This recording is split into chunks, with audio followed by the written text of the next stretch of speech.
कला संस्कृती प्रतिष्ठान या संस्थेच्या वतीने खारेगाव परिसरामध्ये स्वरमयी पहाटचं आयोजन करण्यात आलं होतं। श्री राकेश पाटील आणि सौ रचना राकेश पाटील यांच्या पुढाकाराने या कार्यक्रमाचं आयोजन करण्यात आलं होतं। यावेळेस अभय बापट, प्राची कोकिळ यांनी आपल्या गायकीने उपस्थितांचं लक्ष वेधून घेतलं। सूर नवा ध्यास नवा फेम मेघना काळुंद्रेकर यांनी देखील यावेळेस आपल्या गायकीने उपस्थितांची वाहवा मिळवली।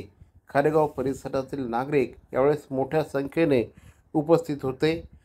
साधना विद्या मंदिर, जय भारत स्पोर्ट्स क्लब, साने गुरुजी विद्यालय, सरीमरी नवरात्रोत्सव मंडळ यांच्या पुढाकाराने या कार्यक्रमाचं आयोजन करण्यात आलं होतं।